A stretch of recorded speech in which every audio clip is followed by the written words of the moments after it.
Welcome back, my friend. Before tonight's story begins, take a quiet moment for yourself. Now, settle in, get comfortable, and let tonight's quiet journey begin.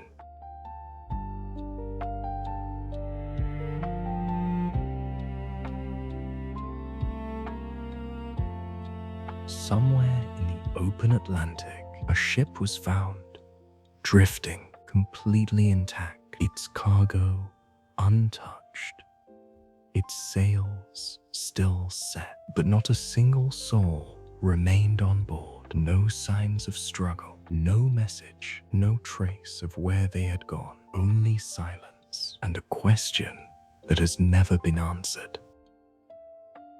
Tonight, we follow the quiet path of the Mary Celeste, not to solve its mystery, but to move slowly through what remains, the stillness of the ship, the absence of its people, and the silence that has never left the ocean. Let the story begin slowly. Departure from New York.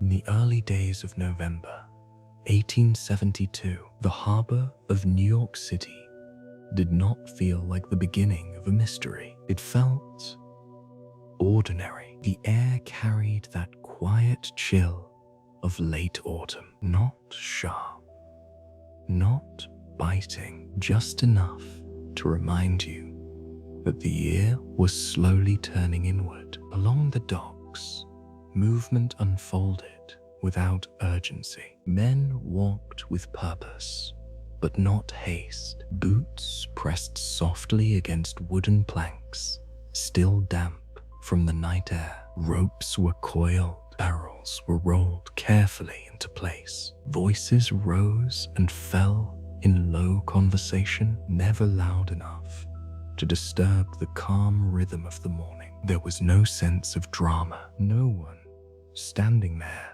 would have believed that anything unusual was about to begin, because nothing looked unusual. The ship itself waited quietly among many others, its wooden frame catching the pale light of early day. The Mary Celeste was not the largest vessel in the harbor, nor the newest, but there was something steady about her, a kind of quiet confidence that comes from having already crossed many distances and knowing how to do so again. Her masts stood still against the soft sky, lines hanging with a gentle slackness, as if even the ship itself was not in a hurry to leave.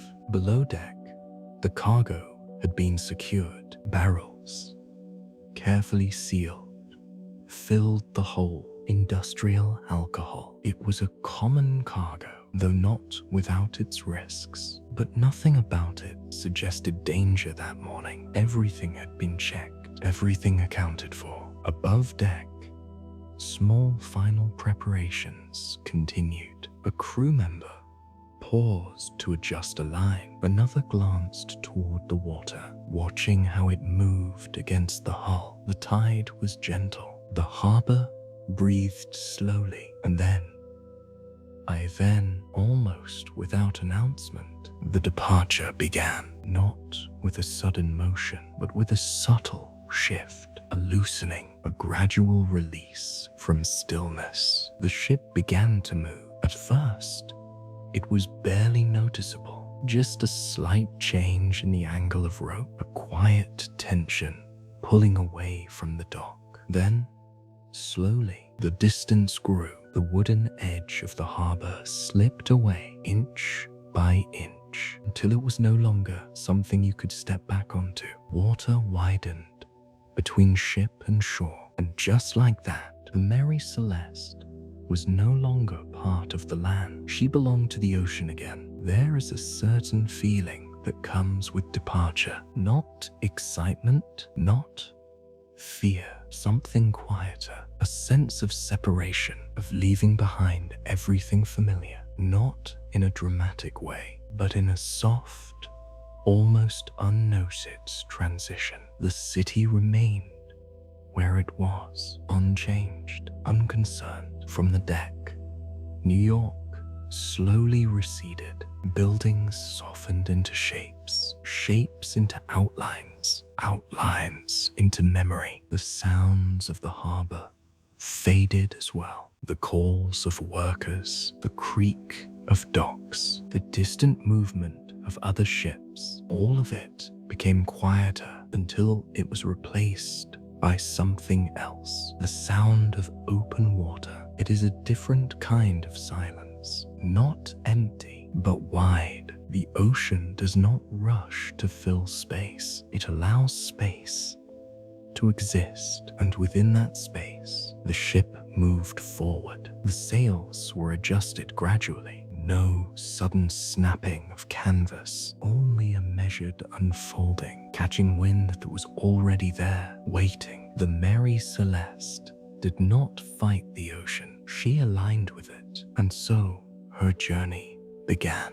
Not with intensity, not with urgency, but with a slow, steady drift into something vast. On board, life continued as it always does at sea. There were tasks to complete, positions to maintain, small routines already beginning to form. A man checked a knot, then checked it again. Another walked the length of the deck, not because something was wrong, but because it was simply what he did. Familiar movements, repeated without thought. There is comfort in that repetition, especially at sea, because once the land disappears, routine becomes the only thing that remains stable. Time, too, begins to change. On land, it is measured by clocks, by schedule, by the movement of people. But at sea, time stretches, it loosens. Moments are no longer counted the same way. Instead, they are felt in the shift of light across the water, in the slow turning of the sky, in the rhythm of waves against wood. The Mary Celeste entered that rhythm quickly, as if she had been waiting for it, as if the harbor had only been a pause, and this quiet movement across open water was where she truly belonged. The coastline faded further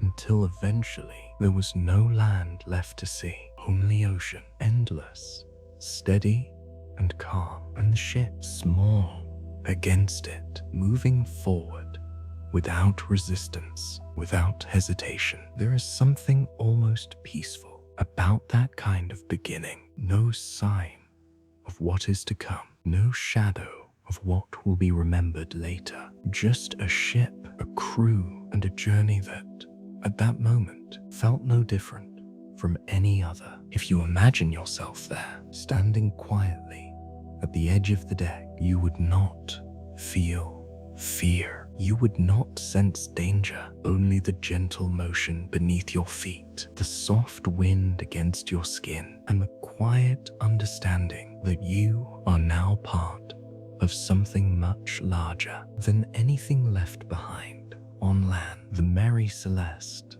moved steadily into that vastness, carrying with her every answer and every question that would one day be asked. But not yet, not now. For now, there was only the ocean and the slow, unbroken rhythm of a journey just beginning. The people on board. A ship is never just wood and sail. It is people, quiet lives, moving together across a wide and indifferent ocean. On board the Mary Celeste, there were not many, just enough to guide the vessel and to share its long, quiet passage. At the center of it all was Captain Benjamin Spooner Briggs. He was not a loud man, not the kind who filled space with words or demanded attention through presence alone. His authority came differently, through steadiness, through habit, through the quiet confidence of someone who had spent years listening to the ocean instead of trying to command it. Those who knew him trusted him, not because he promised certainty, but because he understood uncertainty and at sea that matters more. He had made this kind of journey many times before, across waters that changed without warning, under skies that did not always explain themselves. And yet, he carried no visible tension, only a kind of calm awareness, as if he had already accepted that the ocean would always remain slightly beyond control beside him, not as a passenger, but as part of his world. Was his wife, Sarah. She did not belong to the sea in the way the crew did, but she was not separate from it either. There are some people who learn to move within unfamiliar places without disturbing their quiet. Sarah seemed to be one of them. She kept close to the spaces that felt contained, the cabin, the narrow passages below deck, the small areas where the movement of the ship could be felt more gently. And yet, from time to time, she would step above to the open air, to the wide horizon, not for long, just enough to look, to feel, and then return. With her was their young daughter, Sophia, at an age where the world is still soft around the edges, where even something as vast as the ocean can feel more like wonder than danger. Children do not measure distance the way adults do. They do not think of miles or of what lies beyond the horizon. They simply exist within the moment they are given. For Sophia, the ship was not a vessel crossing an ocean. It was a place, a moving place. Yes, but still something she could walk across, touch, listen to. The creak of wood, the sway beneath her feet, the distant sound of water, all of it part of a world that made sense to her in its own quiet way.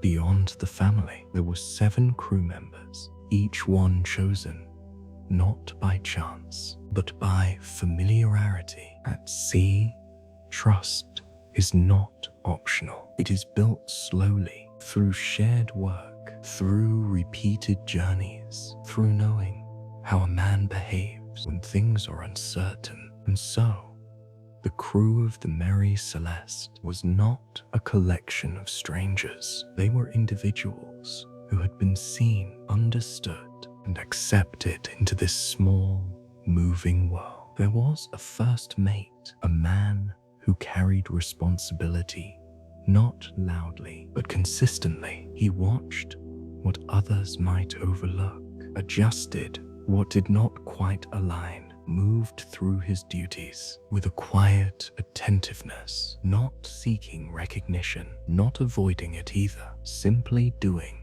what needed to be done. Others took on more physical tasks, handling sails, securing lines, maintaining the small but essential details that allow a ship to remain stable over long distances. Their work was not dramatic. It did not call attention to itself, but without it, nothing would hold together. And so, they moved through their routines with a kind of quiet precision, not rushed, not careless, just steady. There is something unique about a small group of people at sea. They cannot separate from one another. There are no distant rooms to retreat into, no wide spaces to disappear within. Every presence is felt, every silence is shared, and over time, that shared space begins to shape them. Conversations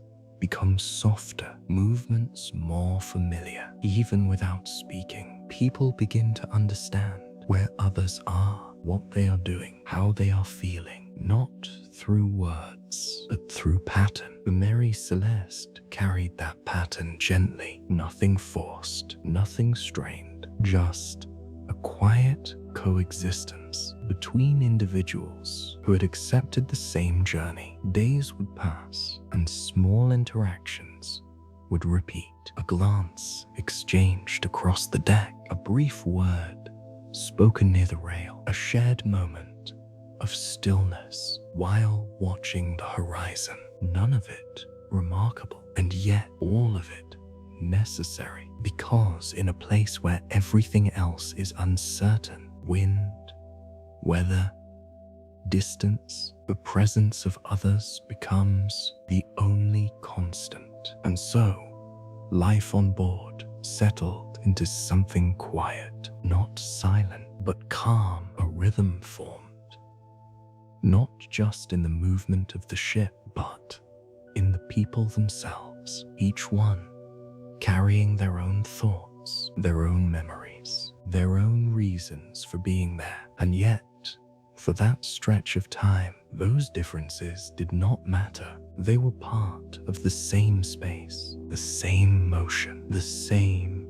unfolding journey. If you were to walk slowly across the deck in those early days, you would not find tension. You would not sense unease, only the soft presence of people who had accepted where they were and who trusted, at least for now, that the path ahead would remain as steady as the one behind. The ocean stretched around them, unchanged, unbroken, and within it, this small group of lives moved forward together, not knowing that one day they would be remembered, not for who they were, but for the silence they would leave behind.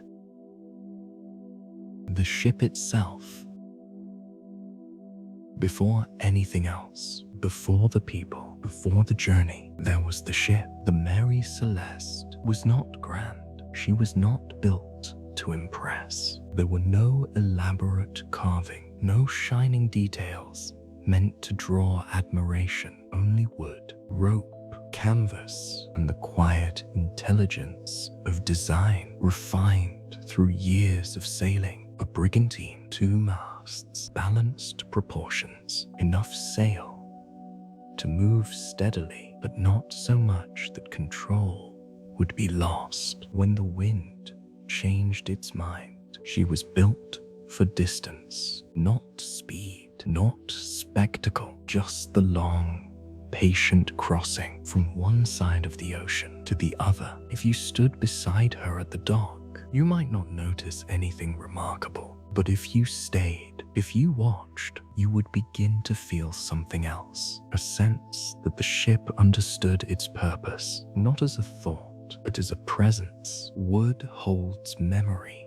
in a quiet way. Every wave it has cut through, every storm it has endured, every calm stretch of water it has drifted across, all of it leaves something behind, not visible, not measurable, but there the Mary Celeste carried those traces in the way her deck responded to footsteps, not rigid, not loose, but familiar, in the way her ropes moved with the wind, not resisting, not slack, but aligned, in the way her hull met the water, not fighting it, but entering it as if it had done so many times before. Ships like this are not alive, and yet they are not entirely lifeless either. They exist somewhere in between, shaped by human hands, but completed by the sea. Below the deck, the space narrowed, the ceiling lowered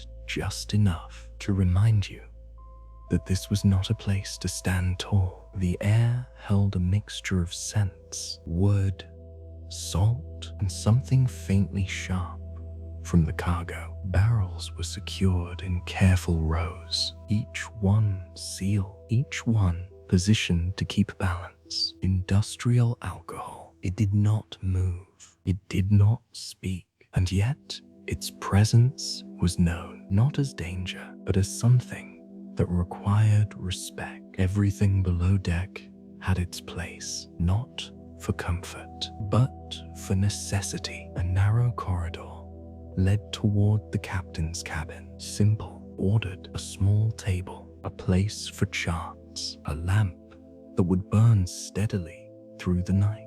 Navigation tools rested where they could be reached easily. A compass quietly pointing, always pointing, regardless of what the sky decided to do. A sextant waiting for clear moments dance between clouds. Maps, not as decoration, but as conversation between land and sea. Each object had a purpose, and nothing existed without one. Above deck, space opened again. The sky returned. The wind moved freely. Here, the ship breathed. The sails, when raised, did not snap violently. They filled slowly, gently, as if the wind itself was careful not to disturb them. Ropes stretched and relaxed in quiet rhythm. The masts stood still, not rigid, but steady. There is a difference. Rigidity resists, steadiness adapts. And the Mary Celeste adapted. She leaned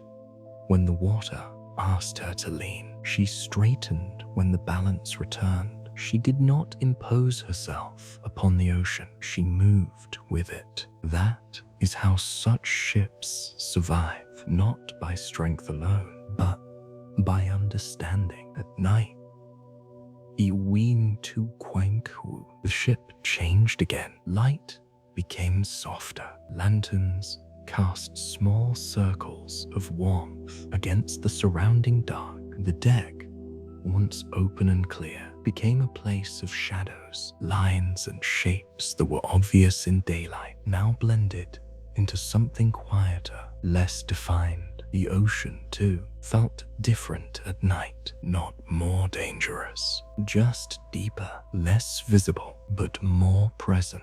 And the ship remained within it, floating, drifting, held not by anything solid, but by balance. It is easy to forget on land how fragile that balance is. A ship is always one small shift away from something else, and yet, most of the time, nothing happens. The balance holds, the movement continues. And so, the Mary Celeste carried on, not thinking, not questioning, just moving. If you were to place your hand against the wood of her deck, you might feel a faint vibration, not from machinery. There was none, but from motion, from the constant interaction between ship and sea, a subtle reminder that nothing here was truly still. Even in calm water, everything moved. The ship, the air, the people within it, all part of the same quiet system, all dependent on one another. And in those early days, everything was aligned, nothing out of place, nothing disturbed. The Mary Celeste was exactly what she was meant to be, a vessel, a structure of wood and sail, carrying lives across an open ocean, reliable, balanced, unremarkable. And perhaps that is what makes the story that followed so difficult to hold, because nothing about the ship suggested failure, nothing about her design hinted at danger. She was not broken, she was not weak, she was simply there, steady, present, moving forward through a world that does not always explain itself. And for now, that was enough. The ship continued on her course, unchanged, unaware, carrying everything within her toward a moment that had not yet revealed itself, but would in time. The first days at sea.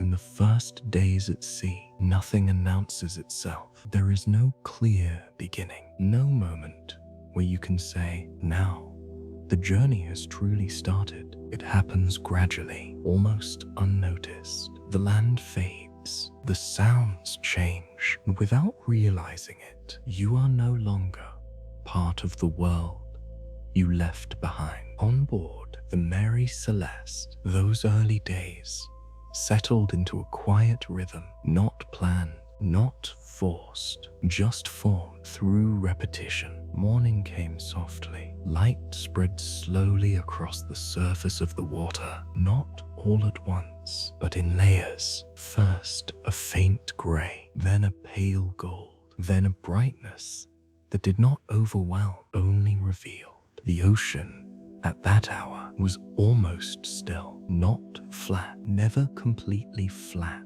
but calm enough that each movement felt gentle. Small waves passed beneath the ship, lifting it, lowering it in a steady, patient motion. Nothing sudden, nothing sharp, just a quiet rise and fall. On deck, the day began without urgency. A crew member emerged from below, pausing for a moment as his eyes adjusted to the light. Another followed, moving toward the ropes that had held their shape through the night. Hands checked what did not need checking, not because something was wrong, but because that is what you do at sea. You repeat, you confirm, you trust, but you verify. The sails shifted slightly as the wind changed, not dramatically, just enough to remind everyone that nothing out here remains exactly the same. A small adjustment here, a tightening there, movements that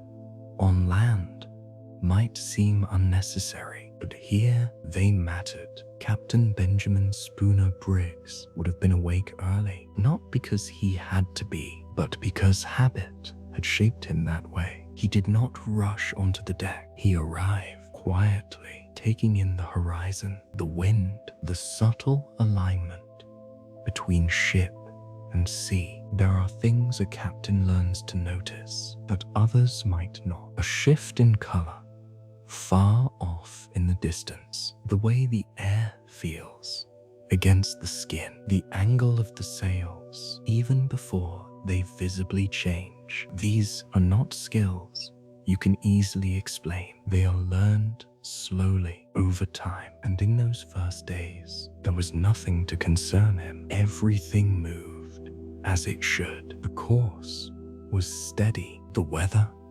cooperative, the crew attentive. It was the kind of beginning that gives no reason to question anything. Below deck, life unfolded differently, more enclosed, more contained. The air held its own stillness, less touched by wind, more shaped by the presence of wood and cargo. Sarah moved through these spaces with care, not hesitant, but aware. The ship was not unpredictable, but it was always in motion. Even the smallest step required balance, and so she moved gently, adjusting without thinking, learning the rhythm of the floor beneath her feet. Sophia followed in her own way, less cautious, more curious. Children do not always move with the same awareness of risk. They explore, they touch, they listen. For her, the ship was not something to manage. It was something to discover. The narrow spaces, the soft glow of lantern light, the quiet hum of movement through water. Each detail new, each moment enough. Above deck, time passed without clear division. Tasks were completed, but they did not define the day. Instead, it was the light that changed things. The way the sun climbed, then softened, then disappeared. Afternoon did not arrive with announcement. It simply became. The brightness settled into something warmer. Shadows lengthened slightly across the deck. The ocean reflected the sky in softer tones, and still nothing disturbed the calm. Conversations, when they happened, were brief, not because people had nothing to say, but because words were not always necessary. At sea, silence is not empty. It is shared, a presence rather than an absence. Two men standing near the rail could spend several minutes without speaking and still feel understood. A glance, a small nod, that was enough. Evening approached slowly. The sky dimmed, not all at once, but in a gradual fading. Colors softened, edges blurred, and then, almost without noticing the moment it happened, the day was gone. Night at sea is different from night on land. There are no distant lights, no subtle reminders of other lives moves, continuing somewhere nearby. Only darkness, and within it, points of light that seem almost too distant to belong to the same world. Stars clearer than most people ever see, uninterrupted. The ship moved beneath them, small and quiet. Lanterns were lit, not to push back the darkness, but to create small spaces within it, circles of warmth contained, temporary. The rest remained untouched. The ocean could no longer be seen clearly, only felt a deeper motion now, less visible, but still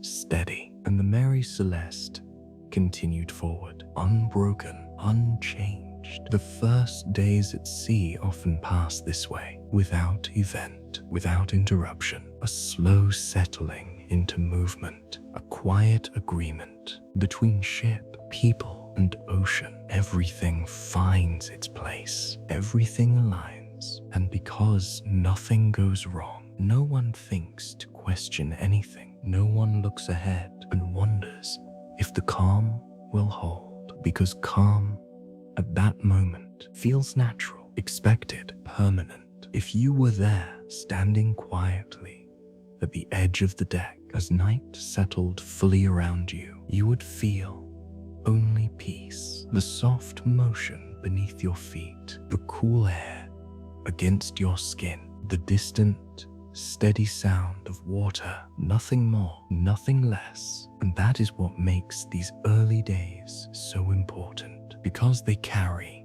no warning, no signal, no shift strong enough to draw attention, just a gentle continuation of something that feels entirely ordinary. The Mary Celeste moved through those days without resistance, without question, carrying her passengers and crew deeper into the open ocean, where the horizon no longer marked a boundary, but became something else, something distant, something undefined. And slowly, almost imperceptibly, the journey continued. The rhythm of the ocean. After the first days pass, something begins to change, not outside, but within. The ocean does not announce itself. It does not arrive with force or introduce its presence with anything dramatic. It simply continues, wave after wave, motion after motion, a pattern so consistent that at first you barely notice it, and then slowly, you begin to feel it on board the Mary Celeste. That rhythm settled into everything, not just the ship, but the people inside it. At sea, repetition is not monotony. It is structure, a kind of quiet framework that holds the mind steady when there is nothing else to anchor it. The ship moved with the water, not over it, not against it, but with it. Each wave lifted the hull just enough to be felt, but not enough to disrupt. A slow rise, a gentle fall, again and again and again. There is no edge to this pattern, no beginning, no end, only continuation. At first, the body resists. It tries to find stillness in a place that does not offer it. But over time, the resistance fades. The body learns. It adjusts. Muscles relax into motion. Instead of pushing against it, balance becomes instinct. You stop thinking about standing upright. You simply do. The crew moved differently now, not consciously, but naturally. Their steps followed the rhythm of the deck, a slight shift of weight just before the ship leaned, a hand reaching out, not because something was wrong, but because it always had. There is a kind of quiet intelligence that forms in these moments, not learned through instruction, but through repetition. You begin to move with the world around you instead of trying to control it. Even breathing changes, slower, deeper, aligned, somehow with the rise and fall beneath you. The sound of the ocean is never loud in the way people expect. It does not roar constantly. Instead, it repeats, water brushing against wood, a soft, steady pressure, a faint shifting beneath the surface. It becomes background, and then, after a while, it becomes something else. Not something you hear, but something you exist within, like silence, but not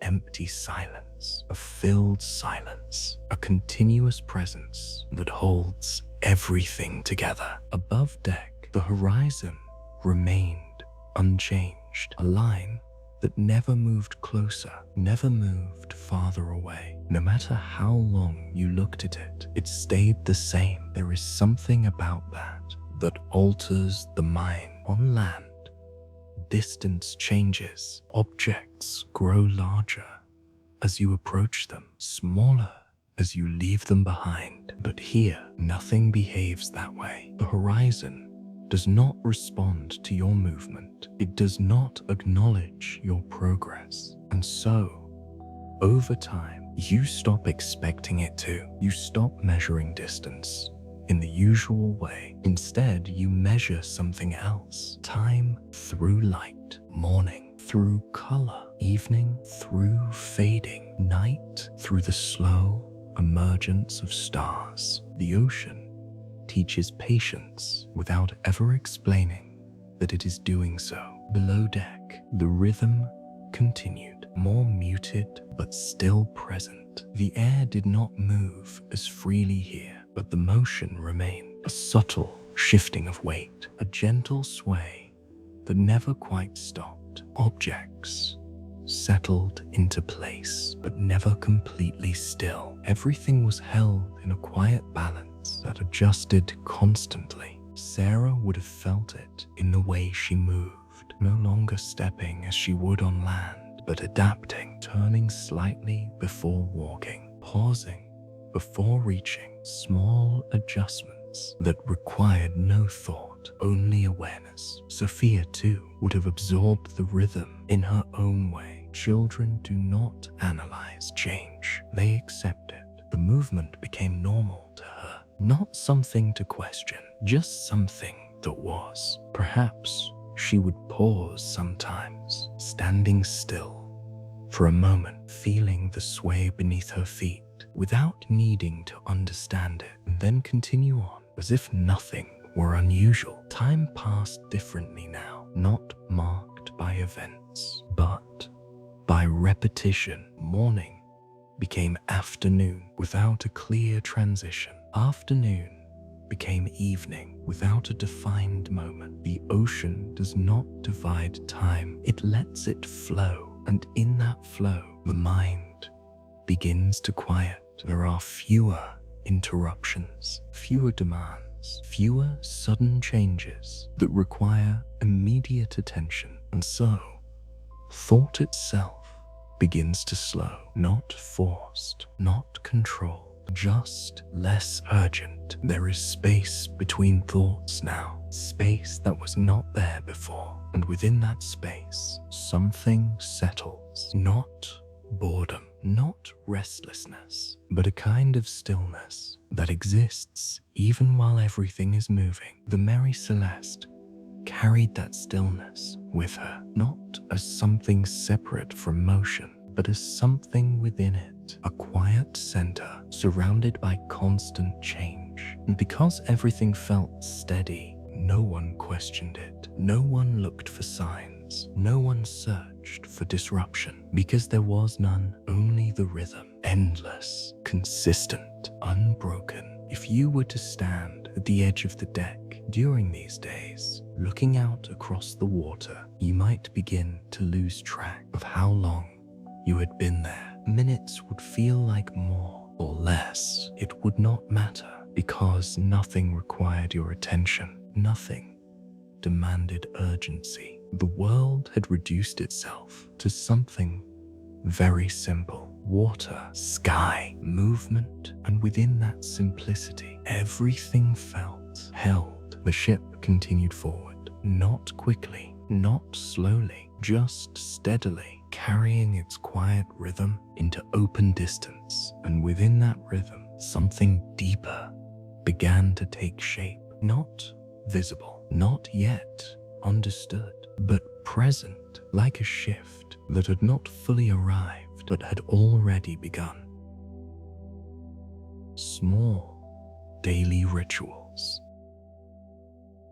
After a few days at sea, life becomes smaller, not in importance, but in detail. The wide ocean remains unchanged, endless, beyond control. But within the ship, everything begins to narrow, not into confinement, but into focus. On board the Mary Celeste, this focus expressed itself through small daily rituals, not formal routines, not written schedules, just repeated actions carried out quietly again and again. At sea, it is these small things that hold everything together. Morning did not begin with an announcement. There was no bell that rang sharply to divide night from day. Instead, someone woke first, then another, a slow unfolding of presence. A man might step onto the deck before the light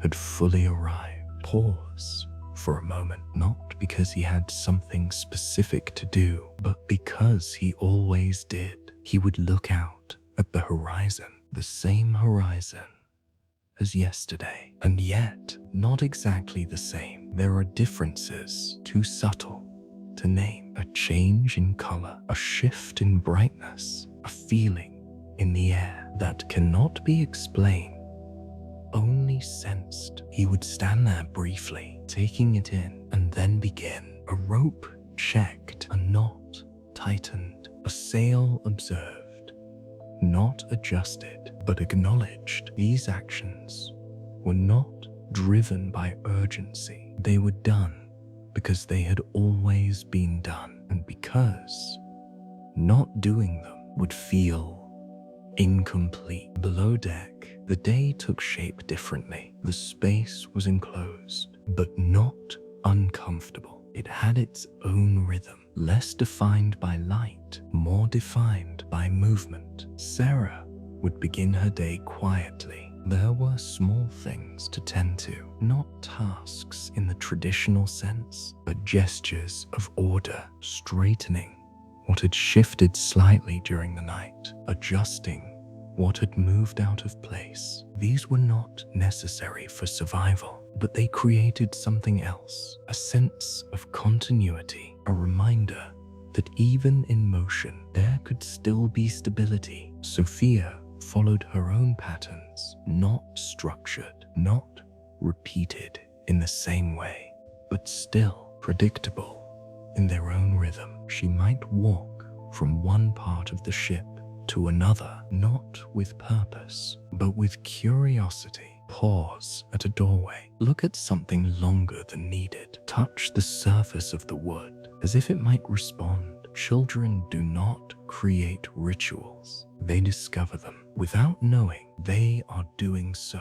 Above deck, the crew moved through their own quiet sequence of actions. Cleaning the deck was one of them. Water drawn, spread across the wood, brushed slowly, not rushed, not neglected, just done. Over time, the deck would become clean again, not perfectly, but sufficiently, and that was enough. Meals, too, were part of this rhythm. Simple, unremarkable, food that filled space rather than defined it. There was no ceremony, no conversation that demanded attention, just the act of eating, of sitting, of existing together for a brief moment before returning to separate tasks. There is something calming about these shared silences. They do not need to be filled. They are complete as they are. Even the act of drinking water became part of the pattern. Lift, pause, lower, repeated without thought, each small movement a continuation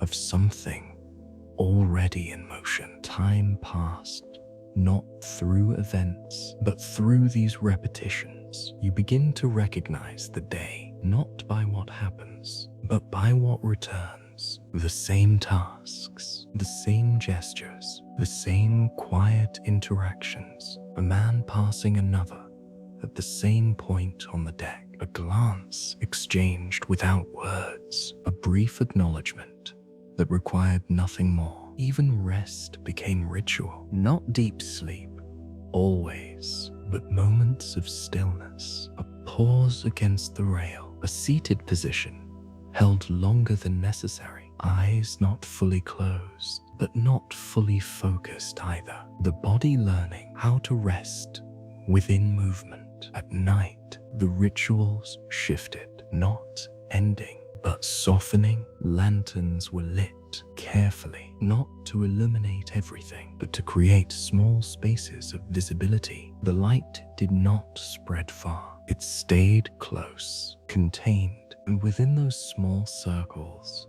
of warmth, the final actions of the day took place. A rope secured, a surface checked, a quiet movement from deck to below, or from below to deck. No urgency, no need to complete anything quickly, because nothing here was rushing. The ocean did not demand speed, it only continued. And so, the people within it adapted. They slowed, not deliberately, but naturally. Each action stretched slightly longer. Each moment carried a little more space within it, and within that space, something subtle formed. A sense of calm that did not depend on circumstances. A quiet stability that existed even as everything moved. The Mary Celeste held that stability gently, not forcing it, not protecting it, just allowing it to exist. If you were there, watching these small rituals unfold, you might not notice anything significant. Nothing would stand out. Nothing would seem important. And yet, that is exactly what made it important, because it is within these quiet repetitions that the shape of life reveals itself most clearly. Not in grand events, not in dramatic moments, but in the small, steady actions that continue without interruption. The ship moved forward. The ocean remained constant, and within that quiet system, every small ritual continued exactly as it should, unchanged, unquestioned, and gently carried onward. Subtle changes. Changes at sea do not always arrive in clear forms. There is no moment where everything shifts at once. No line you can point to and say, here, this is where it began. Instead, they appear quietly, almost respectfully, as if they do not wish to be noticed. On board the Mary Celeste, the rhythm remained, the same rise and fall, the same movement beneath the feet, the same slow passage of light across the sky. Nothing had broken, nothing had stopped, and yet something was not exactly the same. It began in ways too small to name. A slight difference in the wind, not stronger, not weaker, just different. It touched the sails in a way that required a second glance, not an adjustment, not yet,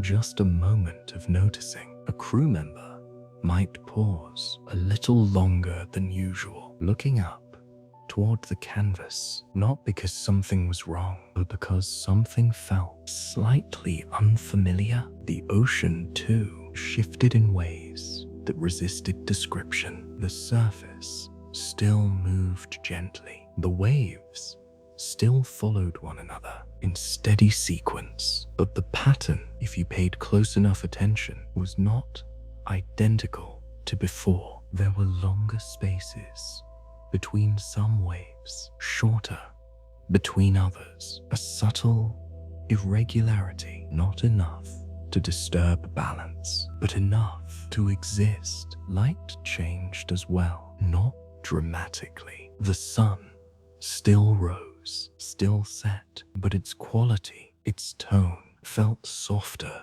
at times, and then, without reason, a little more distant, as if something had moved between it and the ship, not physically, but perceptually. These are not changes you would speak about, not changes you would report, because there is nothing clear to say, only a feeling, and feelings at sea are often set aside, not ignored, but not given authority either. Routine continues. That is what matters. And so the crew continued.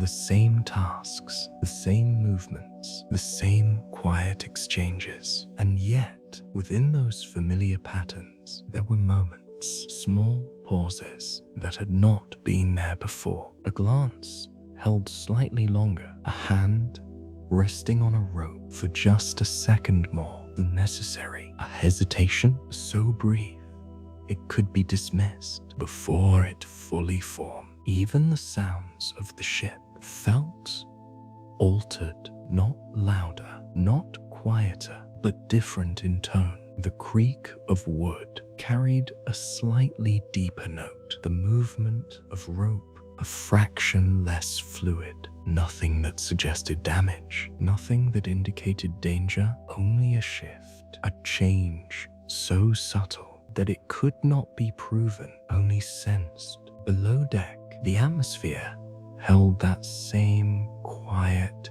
difference. The air was the same, the space unchanged, and yet the feeling within it was not entirely identical. Sarah might have paused once, not for any clear reason, simply standing still in the middle of a small movement, as if something had drawn her attention and then released it before she could understand why. Sophia, too, may have noticed something children often do, not through analysis, but through instinct. A brief stillness, a look toward something that had not yet been defined, and then, just as quickly, it passed. The mind does not hold on to what it cannot explain. It lets it go, and so life continued. Meals were taken, the deck was cleaned, the sails were observed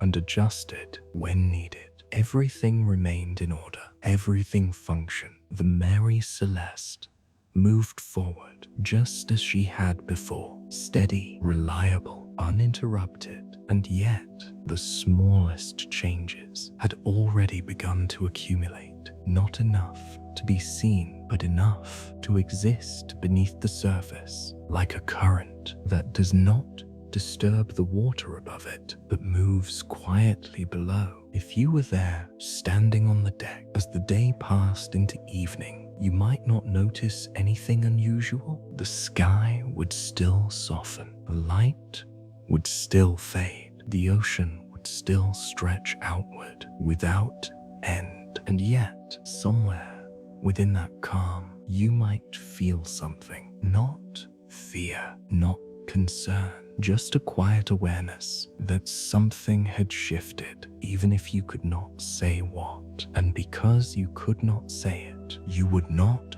act on it. You would let it pass, as all small things pass. The ship continued, the rhythm remained, the rituals held, and the subtle changes remained subtle, unspoken, unconfirmed, but present, like the first movement of something that has not yet arrived, but is already on its way. A feeling without name.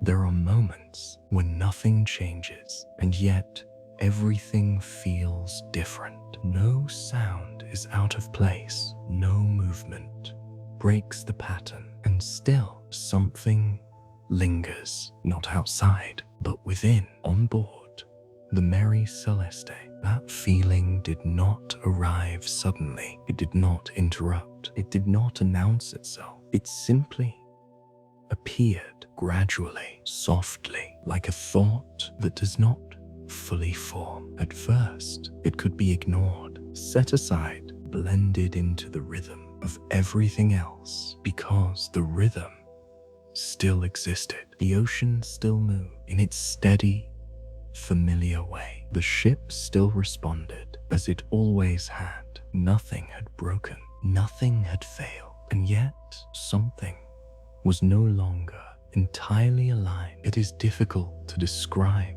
a feeling that has no clear source. It does not come from sight. There is nothing to see. It does not come from sound.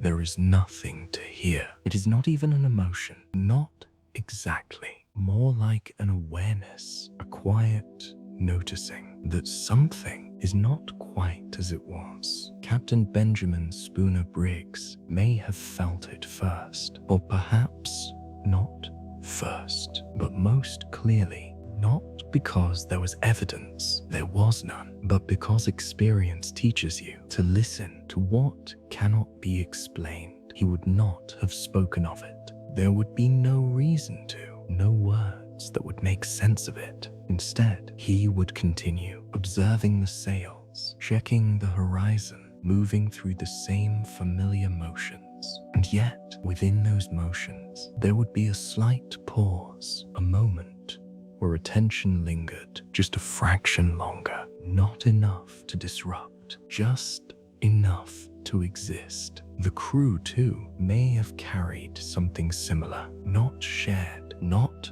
discussed, but present, a quiet distance between actions, a space between one movement and the next, where nothing happened, and yet something was felt. A man standing at the rail might remain there a little longer than needed, not because he was thinking, but because he was not thinking, suspended for a moment in something that had no clear form. Then, just as quietly, he would return to what he was doing, and the moment would pass. Below deck, the feeling was softer, more enclosed, less exposed to the open sky. But still, there, Sarah might have noticed a stillness that felt different from the stillness before. Not heavier, not darker, just less certain, a pause in movement that did not come from intention, a moment where she simply stood without knowing why, then continued as if nothing had happened. Sophia, in her own way, may have sensed something too. Children do not question feelings, they experience them and then move on. A brief hesitation, a look towards something unseen, and then curiosity returns. Play continues. The moment dissolves. Even the ship itself seemed to hold this quiet shift, not in structure, not in function, but in presence. The way the deck felt beneath the feet, the way the air settled in certain spaces. Subtle, impossible to define, and yet not entirely absent. Time continued to pass, day into evening, evening into night, the same transitions, the same fading light, and still everything remained intact. No warning, no sign, only that quiet, unnamed awareness that moved gently through the spaces between things. If you were there, you might not recognize it. You might simply feel a moment of stillness that lasted slightly longer than expected. A pause in thought, a softness in perception, and then it would be gone, because the mind does not hold on to what it cannot understand. It releases it, allows it to pass without resistance. And so the feeling remained just beneath the surface, not growing, not disappearing, simply existing, unacknowledged, unspoken, like a shadow that does not darken the room, but reminds you that light is not the only thing present. The Mary Celeste continued forward. The ocean remained calm. The rhythm held. The rituals continued. Nothing had changed. And yet, something had. Something that could not be measured, could not be seen, could not be named, only felt briefly, quietly, and then set aside as the journey moved onward into a distance that had not yet revealed what it was becoming. The logbook.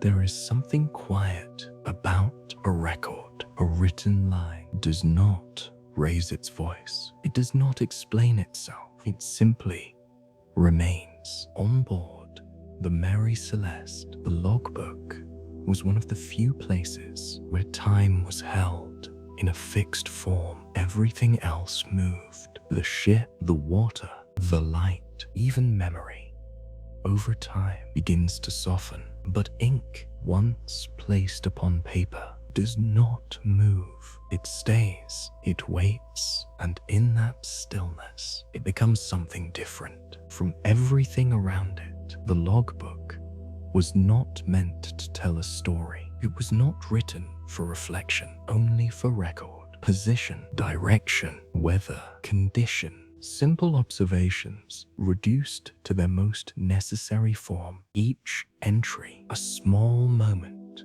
captured without emotion. There is a kind of discipline in that, to see what is happening and write it without adding meaning, to record without interpreting. Captain Benjamin Spooner Briggs would have approached this task not as something important, but as something expected, a continuation of habit, a routine that required no thought. At a certain time, in a certain place, he would sit, the table beneath him, steady enough for the purpose, the lantern nearby, casting a soft, contained light. Outside, the ocean continued. Inside, there was only stillness. The page waited, blank, open, ready. He would take the instrument, pen or pencil, and begin, not quickly, not slowly, at a pace that matched everything else, measured, consistent, each word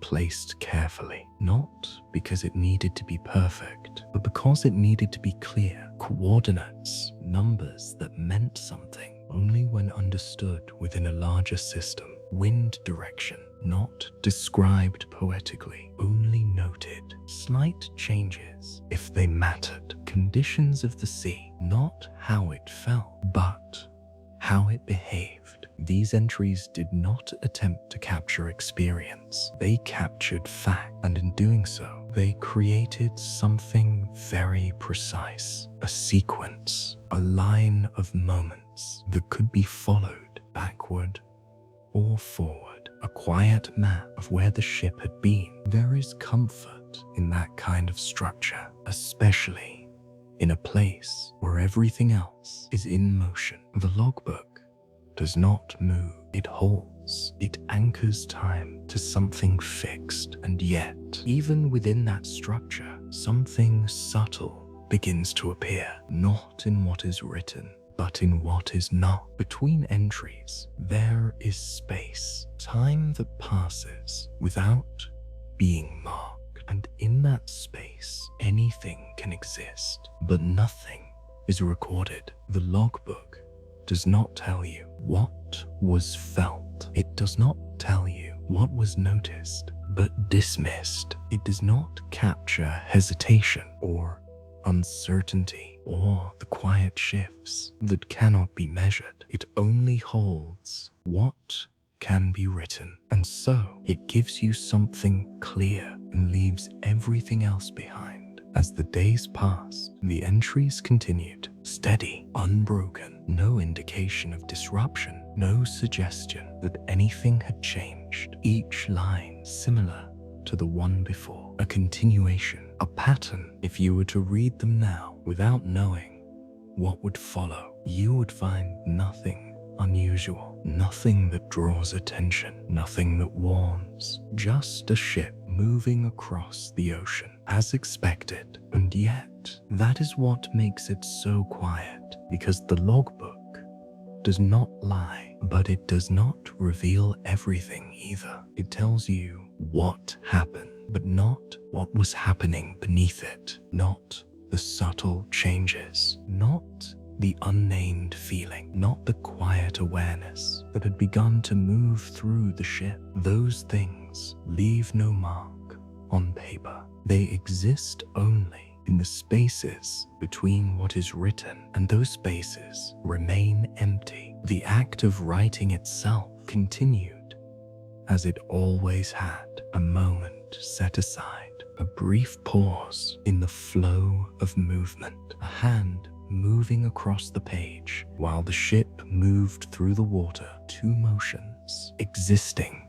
at the same time, one visible, one recorded, the other unseen. At night, the entries would be made under softer light, the lantern's glow narrowing the world to a small circle, everything beyond it dim, undefined, the sound of the ocean still present but distant, as if it belonged to another space. Within that small circle of light, the act of writing became even quieter, more contained, each word a deliberate mark in a world that did not stop moving. And then, Ihuka, the entry would end, the page would close, the moment would pass, and the ship would continue. The logbook would remain where it was, holding what had been written, waiting for the next entry, waiting for the next moment to be fixed into something still. But what it could not hold, what it could not capture, was already present, moving quietly through the spaces where no words were placed. And as the Mary Celeste continued forward, the logbook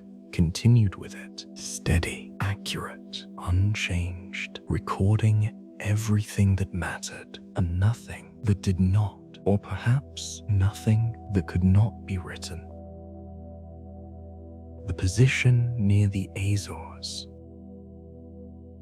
There is a moment in every long voyage when location becomes something quieter than destination, not because it no longer matters, but because it begins to feel abstract. On board the Mary Celeste, the journey had reached a point where the ship was no longer near what it had left behind, and not yet close to where it was going. Somewhere in between, a place defined not by land, but by position. The logbook marked it clearly, coordinates placed carefully upon the page, a precise point in the vastness of the Atlantic Ocean near the Azores, a group of islands scattered across open water, not large enough to define the ocean, but present enough to give it reference. For sailors, such places are important, not because they are destinations, but because they remind you that the world is not entirely empty, even when you cannot see them, even when they exist only as numbers on a chart. The Mary Celeste was close enough to the Azores to know they were there, but not close enough to feel them. There was no land in sight, no outline rising from the horizon, only water, only sky, only that thin, unchanging line where the two seemed to meet. And yet, on the map below deck, the islands were fixed, still, certain, a contrast to everything outside. This is one of the quiet tensions of navigation. You move through a world that offers no visible markers, guided by a system that exists elsewhere, on paper, in numbers, in calculation. Captain Benjamin Spooner Briggs would have understood this well. He did not need to see the islands to know where he was. The sextant, the compass, the chart, together they created a kind of invisible structure, a way to locate oneself in a place that does not reveal its boundaries. He would take his readings carefully, not rushed, not uncertain. The position of the sun, the angle of light, the relation between sky and sea. Each observation translated into something measurable, something that could be written, something that could be trusted. And so the ship moved forward through a space that was both unknown and precisely defined. Above deck, nothing reflected this precision. The ocean did not change its appearance because the ship was near the Azores. It did not offer signs, no shift in color, no difference in movement, just the same gentle motion that had carried the ship from the beginning. This is what makes the mid-ocean so difficult to grasp. You are somewhere very specific, and yet it feels like nowhere at all. Distance loses meaning, direction becomes internal, and the idea of location exists more in the mind than in the world around you. The crew would not have thought about this often. Their work did not depend on the concept of place. It depended on action, ropes, sails, balance, the immediate world, not the abstract one. And yet, there are moments, brief ones, when a man might look out across the water and feel not lost, but unplaced, not uncertain, but undefined, as if the ship were not moving through a location, but through something else, something without edges. Below deck, the chart would remain open, lines drawn across it, routes that connected one point to another. The path of the Mary Celeste, marked not by what could be seen, but by what could be calculated. A quiet line stretching across the Atlantic. Each new position, a continuation of that line. Each entry, a confirmation that the journey remained on course. There is reassurance in that, to know where you are, even when you cannot see it, to trust a system that does not rely on immediate perception. And yet, that trust exists only within its own boundaries. Outside of it, the ocean remains the same, unmarked, unchanged, unaware of the lines drawn upon paper. The Azores, though close in calculation, remained distant in experience. They did not interrupt the journey. They did not alter the rhythm. They existed quietly as a reference point that could not be felt. If you were to stand on the deck at that moment, you would see nothing different. The same horizon, the same motion, the same endless expanse. And yet, you would be somewhere very specific, a precise location in the middle of a vast and unbroken ocean, a place that could be written down but not experienced directly. And perhaps that is where something else begins. When the world around you offers no confirmation of where you are, the mind begins to listen differently, not for sight, not for sound, but for something quieter, something internal. The Mary Celeste continued forward, her position known, her course steady, her path defined, even as the world around her remained undefined. And within that quiet certainty, and that quiet uncertainty, the journey moved onward toward a moment that would soon be recorded one last time. Weather, wind, and silence. At sea, weather is never entirely absent.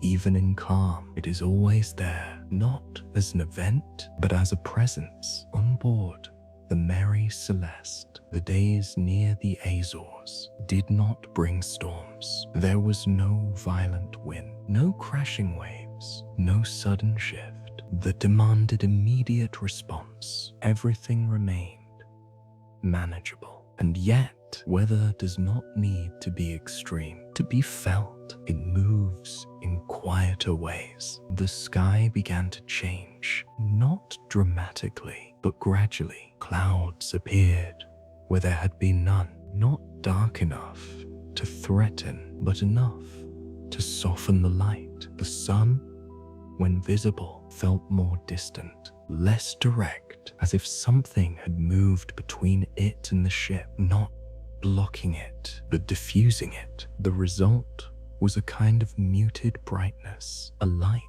that revealed but did not define. The ocean reflected this change, not in form. The waves remained gentle, but in tone. The surface darkened slightly, not to grey, not to blue, but to something in between, a color that did not hold attention, but lingered quietly in the background. Wind followed its own subtle pattern. It did not rise sharply. It did not fall away. It shifted, not stronger, not weaker, just different in direction, enough that the sails required occasional adjustment, not urgent adjustments, just small corrections. A rope tightened here, a line eased there, movements that on their own meant nothing, but taken together they formed a quiet sense that the air itself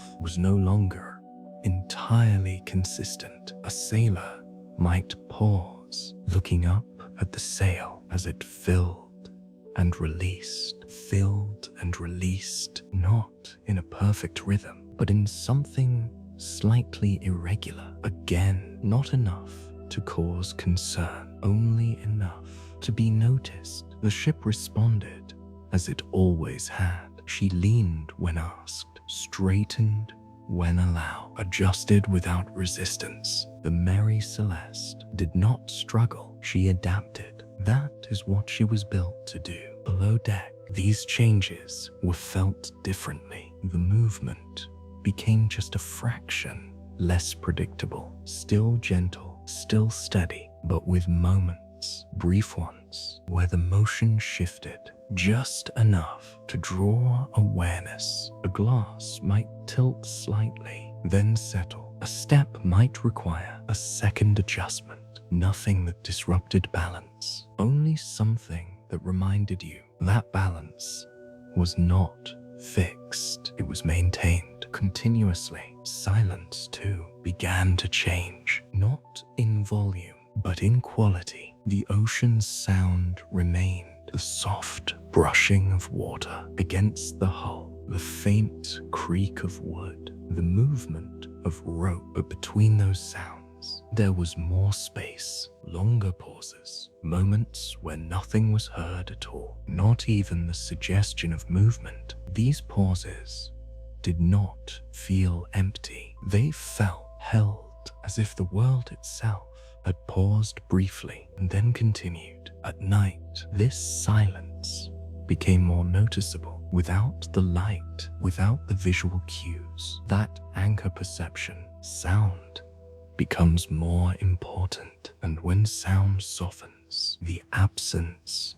becomes clearer. A man standing watch might notice it first, not consciously, not as a thought, just as a shift. The usual sounds, slightly delayed, slightly altered, as if something had moved just out of alignment. He would listen for a moment, then continue, because there was nothing to act on, nothing to confirm, only a feeling. And feelings are not enough to change course. Captain Benjamin Spooner Briggs would have observed the same conditions. He would have noted the wind, the sky, the movement of the ship, all within normal range. Nothing that required deviation, nothing that suggested danger. And so the course remained steady. The logbook, when written, would reflect this. Weather, moderate. Wind, variable. Sea, calm. Simple entries, accurate, sufficient. And yet they would not capture the quality of what was happening, not the softness of the light, not the slight irregularity of the wind, not the pauses in sound that seemed to stretch just a little longer than before, because those things do not belong in a logbook. They cannot be measured. They cannot be confirmed. They exist only in perception, and perception is not recorded. The Mary Celeste continued through these conditions without interruption. The sails held, the hull remained sound.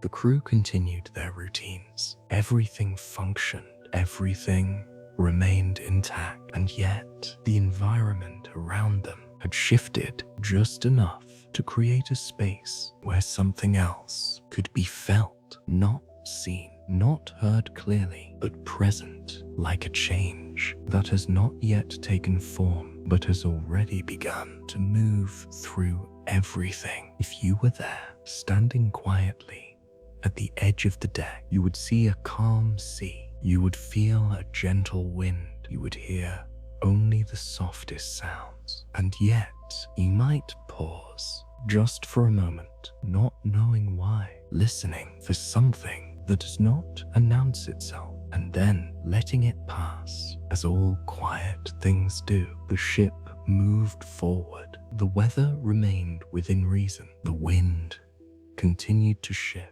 The silence deepened, and the journey approached a point where everything would still appear normal, even as something unseen drew closer. The last entry.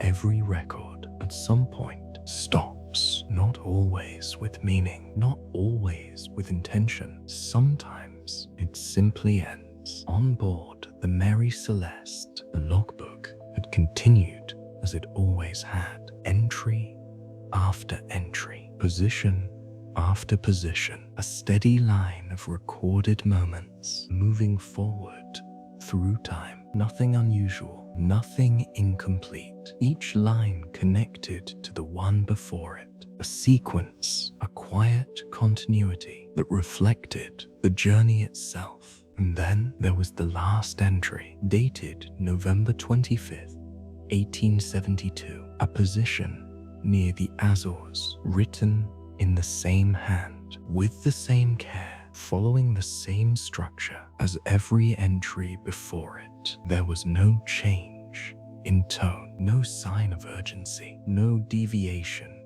from routine, just the facts, coordinates, observations, conditions, everything as it should be. If you were to read it without knowing what would follow, you would find nothing to question, nothing that suggests interruption, nothing that hints at an ending. It is in every way a normal entry, and that is what makes it so quiet, because nothing within it tells you that it will be the last. There is no finality in the words, no sense of closure, only continuation, the kind of continuation that expects another entry to follow, another line, another moment, fixed into stillness, and yet none comes. The page ends, the space below remains blank, waiting as all blank spaces do, waiting for something that does not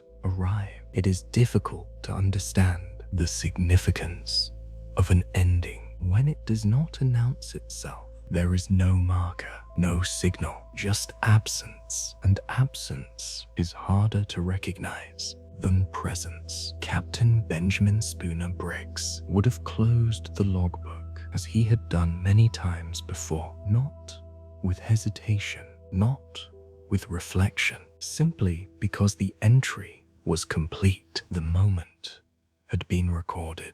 There was nothing more to add. The lantern light would have remained steady, the table unchanged, the ocean outside continuing its quiet motion. Nothing in that moment would have felt final. Nothing would have suggested that this was the last time the page would be touched. The ship itself continued as it always had. The sails held. The course remained steady. The crew moved through their routines. Everything was intact. Everything functioned. There was no interruption, no visible shift, and yet the record stopped. The logbook which had held time so carefully, no longer did. It remained where it was, closed, silent, containing everything that had been written and nothing that followed. There is something unsettling about a normal ending, not one marked by crisis, not one defined by event, but one that simply ceases because it leaves no explanation, no transition, no clear moment where something changed, only a point beyond which nothing is known. If you were to hold that logbook now, to open it slowly, to turn each page, you would move through the journey as it unfolded. Each entry a small step forward, each line a confirmation of presence, until you reach that final page, that last entry, and then nothing, no continuation, no closure, only space. And in that space, everything that cannot be written, everything that happened without record, everything that remains beyond reach. The Mary Celeste did not stop when the logbook did. She continued moving forward through the same ocean, under the same sky. But the record of her journey ended there, quietly, without warning, without explanation. Just a final line of ink resting on paper, marking a moment that believed it was part of something ongoing, a moment that did not know it would be remembered, not for what it said, but for what followed its silence. The sight of another ship. Out on the open ocean, encounters are rare, not impossible, but uncommon enough that when another ship appears, it is noticed, not with excitement, not with urgency, but with a quiet awareness that something has entered the space that was, until then, empty. On December 4th, 1872, the crew of the Dei Gratia moved through their own steady routine. Their journey, like any other, had settled into rhythm. The same ocean, the same sky, the same slow unfolding of time. Nothing demanded attention, nothing interrupted the flow. And then, the unexpressed, something did. It began with a shape, not clear, not defined, just a faint interruption in the line of the horizon. At first, it could have been anything. A shift in light, a distant cloud, a trick of distance. But the sea does not often create illusions. And so, someone looked again, a little longer this time. The shape remained unchanged, not moving as clouds move, not dissolving as light fades. Something solid, something real. A ship, someone might have said, not loudly, just enough to confirm what had already been seen. At sea, another vessel is not a surprise, but it is not ignored either. Eyes turn, attention shifts, not dramatically, just slightly. The Dei Gratia adjusted its course, just enough to draw closer, not out of concern, not yet, simply because that is what you do. You observe, you acknowledge, you confirm. As the distance between the two ships slowly closed, details began to emerge. The masts, the lines of the hull, the shape of the sails. Nothing unusual at first. A brigantine, familiar in form, common in purpose. But then something else. The movement, or rather, the lack of it. The ship ahead was not moving as a ship should. Its course uncertain. Its sails set, but not aligned, not torn, not damaged, just not quite right. There is a difference between a ship moving with intention and one that is simply drifting. That difference is subtle. It cannot always be explained, but it can be felt. A sailor watching from a distance would notice it, not immediately, but gradually. A small hesitation in perception, a question that does not fully form, The wind was present, enough to carry a vessel forward, and yet,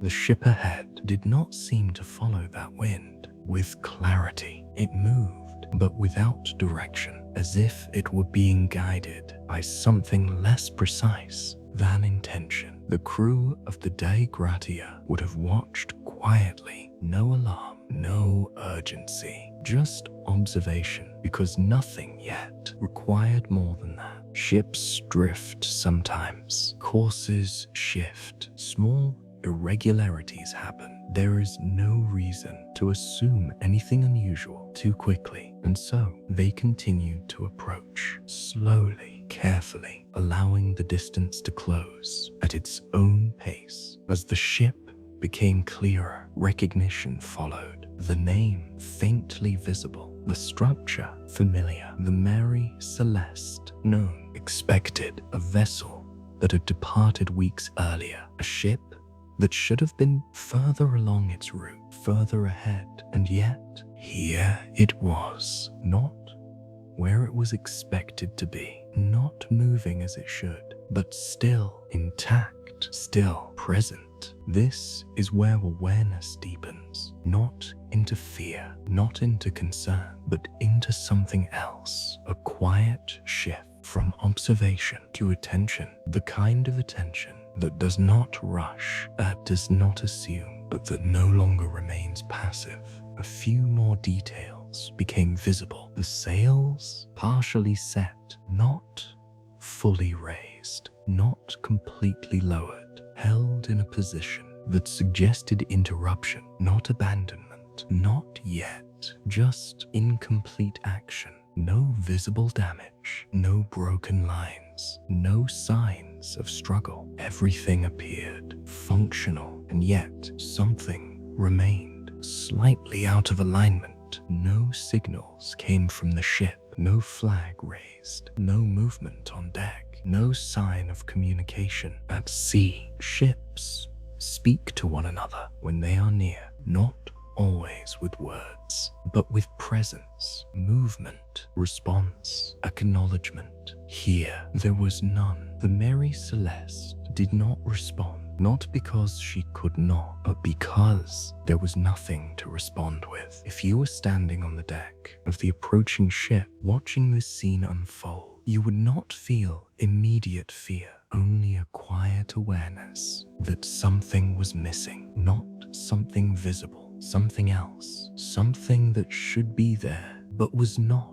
The distance closed further, the details sharpened, the ship remained silent, unmoving in intention, drifting, and in that drift, there was a question, not yet asked, not yet spoken, but already present, the kind of question that does not demand an answer, but waits for one. The Dei Gratia drew near, close enough now to see clearly, close enough that what was absent could no longer be overlooked, and yet the moment remained calm, unrushed, held within the same quiet rhythm that had carried both ships across the ocean. Nothing had happened, and yet something was about to be understood, not through explanation, not through evidence, but through absence, the kind that does not reveal itself all at once, but slowly as you come closer.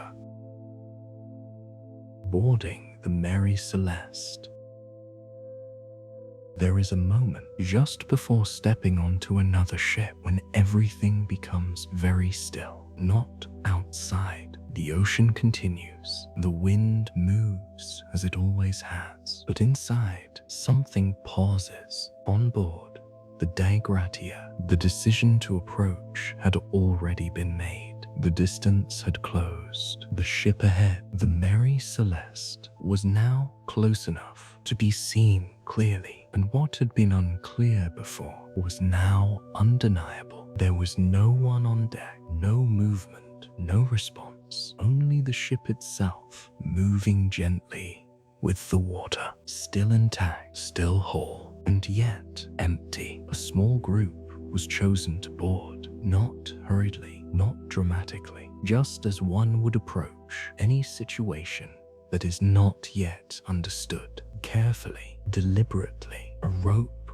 was secured, a path made between the two vessels. The distance, though small, felt larger than it was, not because of space, but because of what lay between. One ship full of presence, the other silent. The men crossed over, one at a time, each step measured, not out of fear, but out of awareness. The deck of the Mary Celeste waited, unmoving, unchanged, as if it had been expecting nothing and received nothing. The first footstep landed softly, wood meeting wood, a familiar sound, but in that moment, it carried differently. There was no answering movement, no shift from another presence, only the echo of the step itself, and then stillness. Again, the boarding party spread out slowly, not separating too far, but enough to see, enough to confirm what had already begun to form in their awareness. The deck was in order, ropes coiled, sails partially set, nothing torn, nothing broken, everything as it should be, and yet no one there to maintain it, no hands adjusting the lines, no eyes scanning the horizon, only the ship continuing its motion without guidance. A man moved toward the helm. The wheel stood in place, not abandoned violently, not left in chaos, just there as if someone had stepped away for a moment and never returned. Another walked along the length of the deck, his gaze moving not quickly but carefully, taking in details that did not demand attention. A rope slightly slack, a sail not fully aligned, small things, not errors, just unfinished, the kind of unfinished that suggests interruption, not panic, not damage, only incompletion. There were no signs of struggle, no overturned objects, no broken surfaces, nothing that told a story of sudden disruption, only the absence of people, and that absence began to take shape. It is one thing to not see someone, it is another to realize that no one is there. That realization does not arrive all at once. It forms gradually, with each step, with each space that should be occupied, but is not. A cabin door stood partially open, not forced, not secured, just left. A man approached it slowly, not because there was danger, but because there was uncertainty. He pushed the door further. The hinges moved quietly, no resistance. Inside, the space was as it should be. A table, a chair, objects in place. Nothing disturbed, nothing taken, and yet no one present. The air inside felt still, not stale, not closed, just undisturbed, as if time had paused and then continued elsewhere. The boarding party moved further below, each step echoing slightly against the wooden interior, a sound that under normal conditions would be unnoticed, but here it was the only sound, and so it became more present, more defined. The cargo hold was checked, barrels still secured, rows intact, nothing shifted beyond what movement would naturally cause. Everything accounted for. There was no sign that anything had been taken, no evidence of loss, and yet something had been lost, not in objects, in presence. The lifeboat was gone, the place where it should have been, empty, not torn away, not broken free, lowered deliberately. That absence carried a different weight because it suggested action, a decision, something done before the silence began. But even that offered no clarity, no explanation, only another piece of something incomplete. Above deck, the light remained soft. The ocean continued, unchanged. The ship moved gently beneath the feet of those now aboard, no different from before, and yet entirely different, because now the absence was known, not imagined, not suspected, confirmed. If you were there, standing quietly on that deck, you would not feel fear, not immediately, only a deep, quiet awareness that something had happened without leaving a clear trace. The kind of awareness that does not rush to conclusions, that does not try to explain. It simply recognizes the Mary Celeste had not been abandoned in chaos. She had not been destroyed. She had not been altered in any visible way. She remained exactly as she had been, except for one thing: no one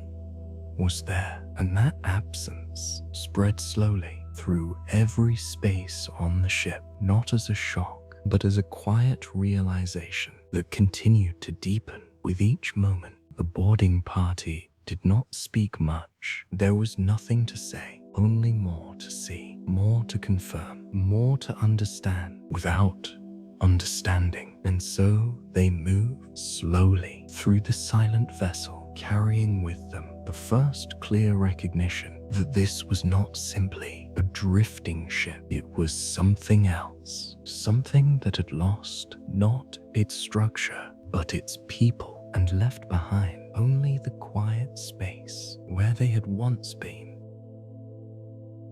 What was found? After the first steps, after the initial silence settles, attention begins to shift, not toward what is missing, not yet, but toward what remains. On board the Mary Celeste, the boarding party moved slowly from space to space, not searching in urgency, not looking for answers, only observing, taking in what was there as it was, because sometimes what remains tells more than what is gone. The deck, as they had already seen, was in order, but it was below deck where the details became clearer. A cabin opened to reveal a small, contained world. A table stood in place, not overturned, not disturbed. Objects rested where they belonged. A compass, papers, small items, arranged without carelessness, not carefully displayed, just left as they had been used. There is a difference between something placed deliberately and something left in the middle of use. This felt like the latter, not abandoned, not forgotten, just interrupted. A chair stood nearby, not pushed aside, not fallen, as if someone had stood up with the intention of returning and never did. Another space revealed similar quiet order. The galley, simple, functional, a place for preparation, not for comfort. Here too, nothing had been disturbed. Utensils remained, surfaces intact. There was no sign of sudden departure, no indication that something had gone wrong in the middle of action, only the absence of the person who would have continued it. Food and water supplies were checked, sufficient, not depleted, not damaged, enough for the journey ahead. There was no urgency that would have forced abandonment, no scarcity that would have driven a decision. Everything required for survival remained quietly unchanged. The crew's quarters told the same story. Bunks in place, not empty in a chaotic way, just unused. Personal belongings remained where they had been kept. Clothing, small items, nothing packed, nothing taken. There is something deeply still about personal objects left behind. They carry a sense of presence even when the person is gone, because they are not neutral. They belong, and when they remain without their owner, the absence becomes more defined, more real. The boarding party would have noticed this without needing to speak of it, a quiet understanding passing between them, not expressed, but shared. The captain's cabin offered the same quiet continuity, the logbook present, closed, containing its final entry, no additional marks, no unfinished lines, nothing written in haste, everything complete, as if the act of recording had ended naturally, not abruptly, not under pressure. Navigation instruments were examined. Some were present, others not. But what remained was enough to suggest that the ship had not been abandoned.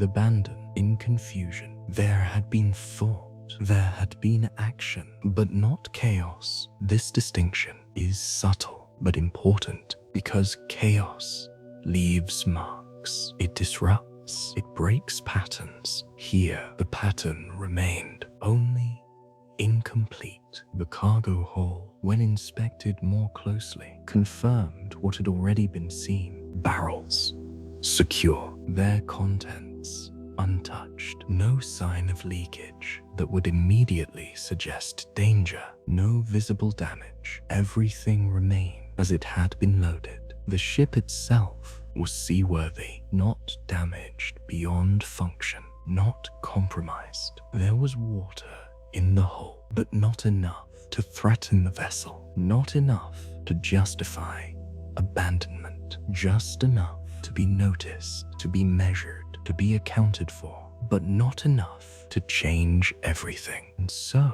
the question remained, why leave when nothing demanded leaving? Why step away from a ship that was still capable of carrying you forward? The boarding party did not ask this aloud. They did not need to. The question existed in the space between what they saw and what they did not. Each object they observed confirmed the same quiet truth. Nothing here explained absence. Nothing here forced departure. Everything remained within the boundaries of normal function. And yet, the people were gone. There is something unsettling about that kind of order because it removes the usual explanations. It does not allow for simple conclusions. It leaves only space. Space where something must have happened but did not leave a clear trace. If you were there, standing in one of those cabins, looking at the table, at the objects, at the stillness, you might feel something shift. Not fear, not confusion, just a quiet awareness that what you are seeing is incomplete, not broken, just missing something essential. And that missing element cannot be found by looking more closely, because it is not here. The Mary Celeste held everything that should have been there, everything necessary for the continuation of the journey, everything except the people who made that journey possible. And so what was found was not the answer, only the confirmation that the answer was not there, not in the objects, not in the structure, not in the visible world, but somewhere else, somewhere beyond what remained. And that absence would only become clearer as the final details revealed themselves. What was missing?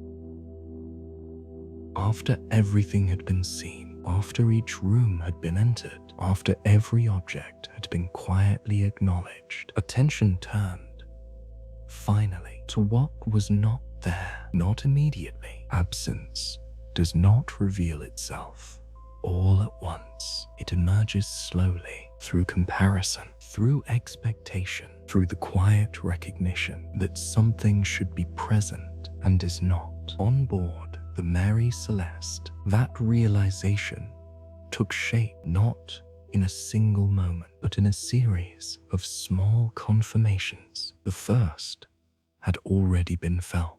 No people, no voices, no movement, no presence. But now the absence became more specific, more defined. A place where the lifeboat should have been was empty, not broken, not torn, just vacant. The supports remained, the structure intact, but the boat itself gone, lowered, deliberately. This was not damage. This was action. Something had been done. Something had been decided, and that decision had taken the only means of leaving the ship. A rope, still attached, trailed loosely into the water, not snapped, not severed, just left, as if whatever had been connected to it had moved away slowly until distance made the connection irrelevant. This detail carried weight because it suggested time, not sudden panic, not immediate escape,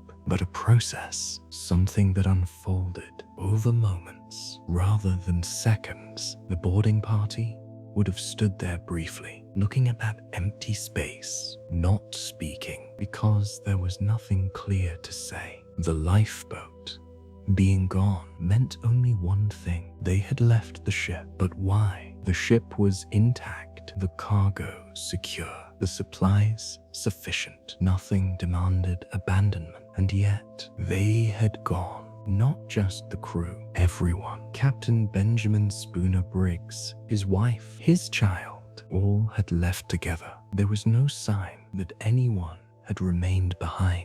No trace of division, no evidence of conflict, only a complete absence. This kind of absence does not explain itself. It does not point to a cause. It only presents a result, and the result was total. Even the navigation instruments told a similar story. Some remained, others were missing. Not all, just enough to suggest selection, deliberate choice, something taken, but not everything. Again, not chaos, not random, but incomplete. There is something deeply unsettling about incomplete action because it suggests interruption, a decision that was made but not fully carried through, or perhaps a decision that was made under conditions that are no longer visible. The ship itself offered no resistance, no sign that it had tried to hold its people, no indication that something had forced them away, only the quiet continuation of its own motion, as if it had accepted their departure without question. The ocean surrounding it remained unchanged, calm. Hawaii-Tipo, open, indifferent. It did not explain what had happened. It did not reveal where the lifeboat had gone. It simply continued, as it always does. And within that continuation, the absence deepened. If you were standing there on that deck, looking at the empty space where the lifeboat had once been, you might begin to feel something shift, not outwardly, but inwardly. A quiet recognition that the story is no longer visible, that whatever happened did not leave a clear mark, only traces, small ones, a missing boat, a trailing rope, a few absent instruments, and beyond that, nothing, no direction, no indication of where they went, only the knowledge that they left together and did not return. The Mary Celeste remained steady, unchanged, carrying everything that had been left behind. And that is what made the absence so complete, because nothing else was missing, only them. And when everything else remains, the absence of people becomes something else, not just empty, but final. The boarding party did not find answers. They found confirmation that something had happened without leaving a clear explanation, that a decision had been made without leaving a reason, that a departure had occurred without leaving a destination. The ship held its silence, not resisting, not revealing, only existing as it was found, and the ocean around it offered nothing more, just distance, just openness, just the quiet continuation of something that does not need to explain itself. And within that vastness, whatever had been lost remained unseen. Theories that drift. After the ship was found, after every space had been examined, after every object had been quietly acknowledged, something else began, not on the ocean, but on land. The search for explanation. The Mary Celeste had offered no clear answer, only a question. And questions do not remain still for long. They move, they expand, they begin to gather around themselves. Possibilities. At first, these possibilities were simple, practical, grounded in what could be imagined from what was seen. Perhaps there had been fear, not visible fear, but something internal, something that had caused the captain and crew to believe that staying on the ship was more dangerous than leaving it. There were suggestions of fumes, the cargo. Industrial alcohol could, under certain conditions, release vapors, invisible, unseen. And if those vapors had gathered, if the air had changed in a way that could not be measured directly, perhaps it created a moment of uncertainty, not panic, not chaos, just enough concern to justify a decision to step away, to lower the lifeboat, to create distance from something that could not be fully understood. It is a quiet theory because it does not require violence, only perception, only the possibility that something felt wrong, even if it was not. Other thoughts followed. Water in the hold, not enough to sink the ship, but enough to be noticed, enough to create doubt. If the instruments used to measure it were not precise, if the amount seemed greater than it actually was, perhaps the situation appeared more serious than it truly was. And so a decision was made, not out of certainty, but out of caution, to leave temporarily, to remain nearby, to return once the danger had passed. But the ocean does not always allow return. Distance grows quietly, without resistance, without warning, and what begins as a temporary separation can become something else entirely. These explanations feel possible. They align with what was found. They do not require dramatic events, only small misjudgments, small uncertainties that, in the right moment, become enough.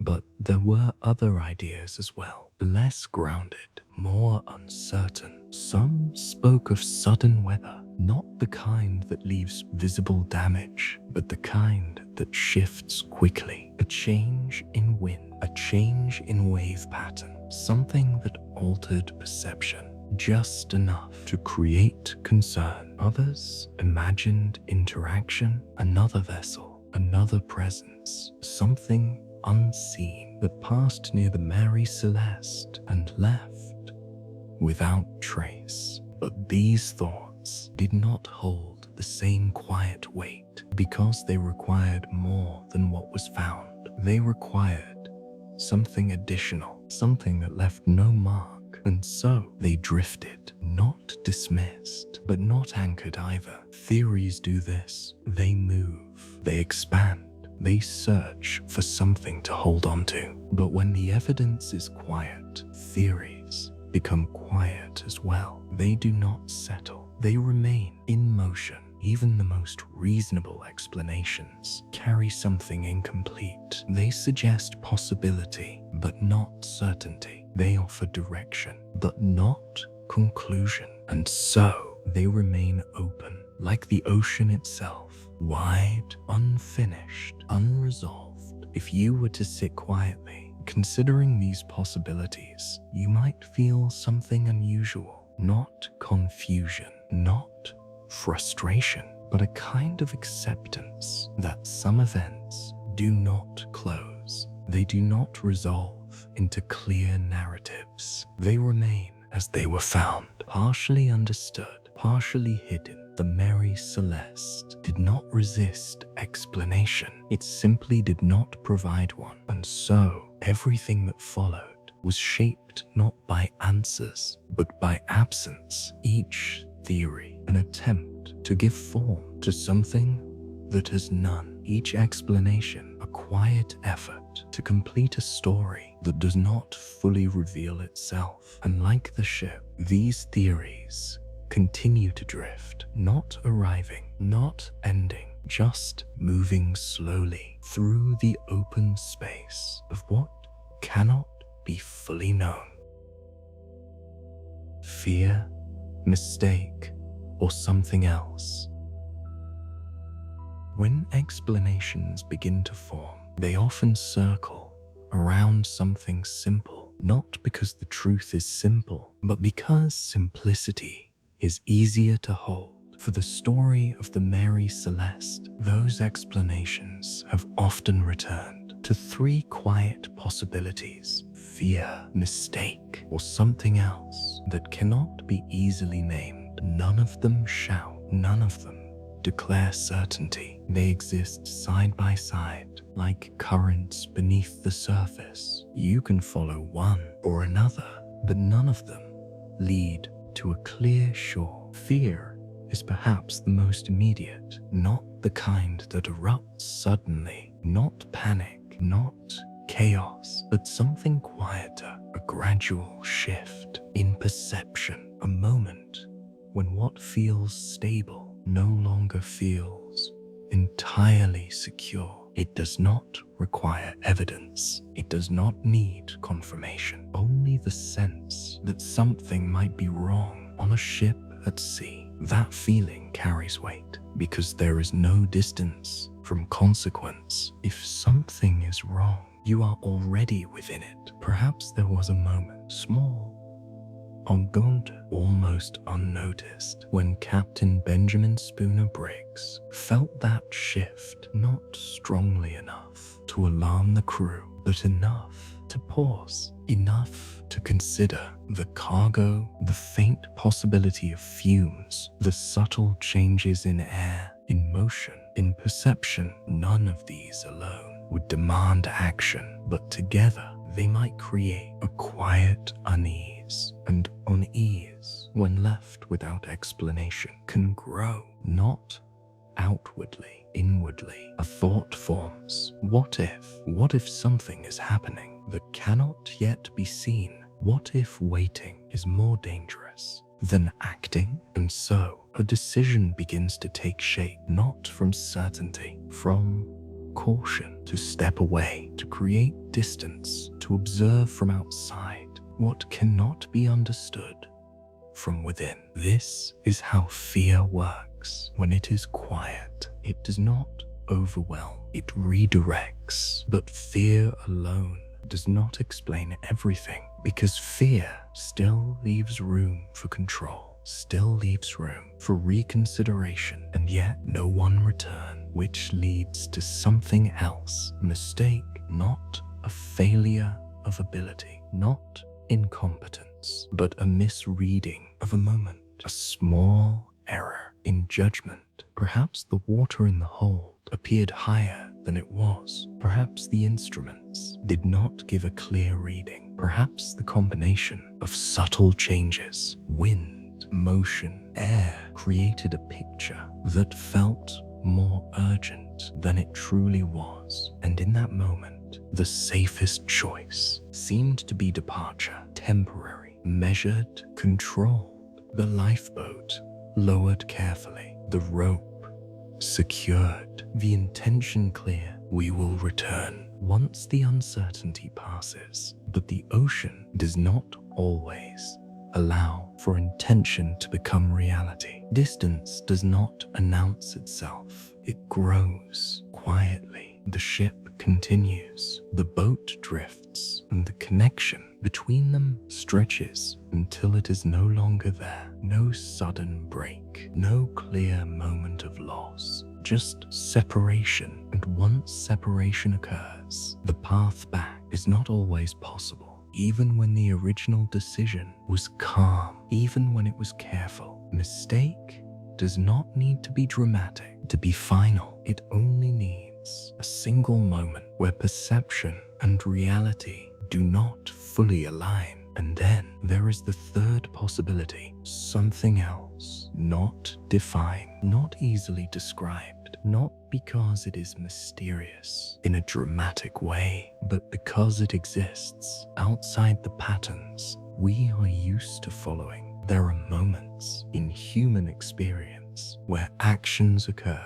without clear explanation, not driven by fear alone, not shaped by error alone, but by something quieter, a convergence of perception, of instinct, of subtle shifts that cannot be fully articulated. The feeling without name, the one that had already begun to move through the ship. Perhaps that feeling reached a point where it could no longer be ignored, not because it became stronger, but because it became clearer, and in that clarity, a decision was made, not entirely rational, not entirely irrational, just human, to leave, to step away from something that could not be explained, and in doing so, to enter something else that could not be controlled. If you sit with these possibilities without trying to resolve them, you may notice something. They do not compete. They do not cancel each other out. They overlap, each one holding a part of what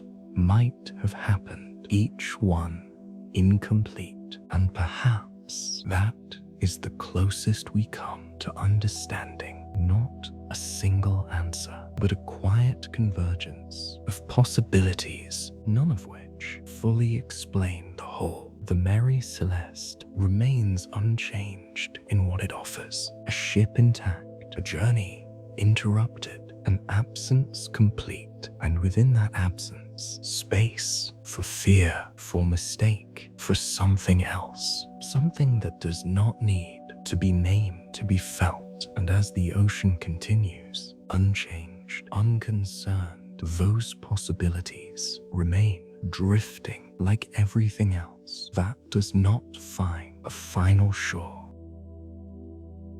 A story that refuses to close.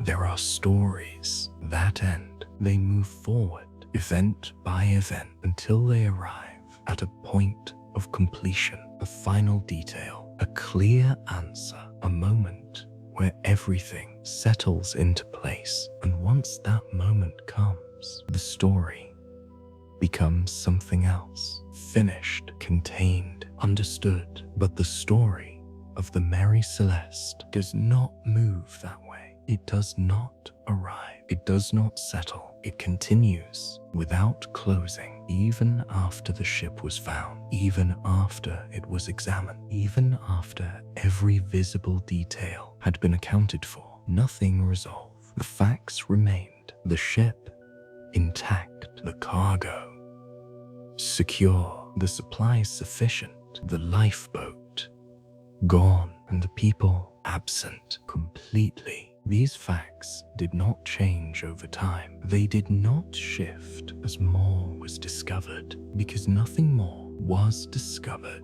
And so the story remained exactly as it had been found, open,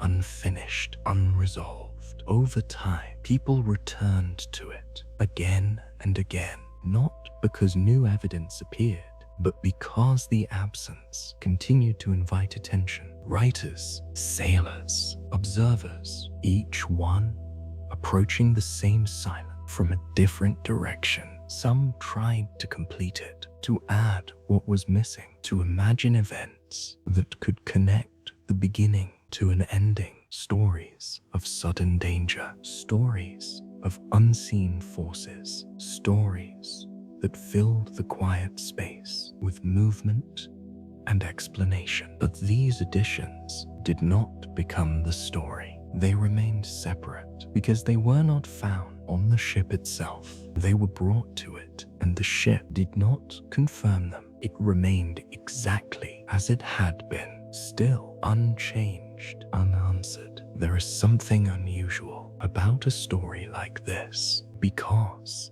it does not behave the way we expect stories to behave. It does not reward attention with clarity. It does not offer resolution in exchange for time. It simply remains, and in remaining, it begins to change how it is experienced. At first, it feels like a mystery, something to solve, a puzzle waiting for the right explanation. But as time passes, that feeling shifts. It becomes something else, not a problem to resolve, but a space to sit within, a quiet openness that does not close no matter how long it is considered. If you allow yourself to sit with it without trying to complete it, you may begin to notice something. The absence is not empty. It is present, not in what it shows, but in what it withholds. The story does not end because it does not need to. It exists in a different way, not as a line moving toward conclusion, but as a still point that remains open. The Mary Celeste becomes less of an event and more of a presence, something that continues to exist without changing, without resolving. And perhaps that is why it endures, not because it is dramatic, not because it is complex, but because it refuses to close. Most stories fade once they are understood. They become part of the past, defined, complete. This one does not fade because it is never fully defined, never fully complete. It remains in a kind of quiet suspension, neither moving forward nor disappearing. And in that suspension, it continues, not loudly, not urgently, just present, like the ocean itself, always there, always open, never fully explained. And if you listen closely to the silence it holds, you may realize something simple. Not everything is meant to end. Some things are meant to remain. The silence that remains. And in the end, there is nothing more to add. No final discovery, no hidden detail waiting to be revealed. The Mary Celeste remains as it was found, a ship complete in form but empty in presence. And everything that followed, every theory, every attempt at explanation has only circled around that same quiet center, not reaching it, not changing it, only moving around it. There is a natural instinct to want closure, to bring a story to its final point, to say, this is what happened, this is why, this is how it ended. But some stories do not move toward that place. They stop without ending, and what remains is not confusion, not even mystery, but something quieter, a kind of stillness that does not ask to be resolved. If you imagine standing alone on a calm ocean, no wind, no urgency, no direction pulling you forward, just the gentle movement of water beneath you, you may begin to understand what this story becomes. Not an event, not a question, but a space where something happened without leaving enough behind to complete it. And so what remains is not the event itself, but the silence that followed it. That silence has not changed. It has not faded. It has not been replaced. It exists now, just as it did then, unbroken, undisturbed. There are no voices within it, no final words, no explanation carried across time, only the quiet awareness that something occurred and passed beyond reach. The ocean did not keep a record. It did not mark the moment. It did not preserve what was lost. It simply continued as it always does. And in that continuation, Everything else was allowed to disappear, not violently, not dramatically, just completely. If you sit with that idea without resisting it, you may feel something unexpected, not discomfort, not tension, but a kind of calm, because there is nothing left to solve, nothing left to hold on to, only what remains. And what remains is enough. A ship once found, adrift, a journey left unfinished, a presence that became absence, and a silence that has never been filled. The story does not end because it does not need to. It rests in that silence, unchanged, unanswered, complete in its incompleteness, and somewhere far beyond where it was last seen, the ocean continues to move in the same quiet way, carrying nothing, holding nothing, and asking for nothing in return.